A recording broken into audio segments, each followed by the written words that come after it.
আগেই টেস্ট ও আন্তর্জাতিক টি-20 ফরম্যাট থেকে সরে দাঁড়িয়েছিলেন মাহমুদুল্লাহ রিয়াদ। এবার ওয়ানডে থেকেও বিদায় নিলেন। বাংলাদেশের জার্সিতে 22 গজে আর দেখা যাবে না এই অলরাউন্ডারকে। বুধবার নিজের ফেসবুক পেজে এক পোস্টে আন্তর্জাতিক ক্রিকেট ছাড়ার ঘোষণা দেন রিয়াদ। মাহমুদুল্লাহর বিদায়ের ঘোষণায় সাবেক বর্তমান অনেক সতীর্থই স্মৃতিচারণ করেছে।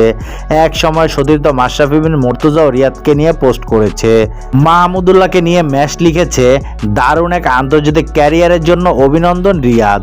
তোর নামের পাশে যে সংখ্যাগুলো আছে সেসবের সীমানা ছাড়িয়ে তুই আমাদের কাছে আরো অনেক ওপরে। আমরা জানি দলের তোকে কতটা প্রয়োজন ছিল এবং দলের সেই চাওয়ার সঙ্গে তুই কতটা মিশে গিয়েছিলি। মাঠের ভেতরে বাইরে তোর সঙ্গে কত স্মৃতি, কত আনন্দ, কত হতাশা একাকার হয়ে গিয়েছে আমাদের সময়। অ্যাডিলেডে আর কার্ডিফে তোর সেঞ্চুরির কথা আজ বারবার মনে পড়ছে।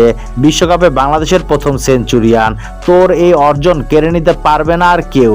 তবে আশা করি তোকে আদর্শ মেনে বৈশ্বিক আসরে তোর 4 সেঞ্চুরির রেকর্ড ছাড়িয়ে যাবে দেশের অনেকে।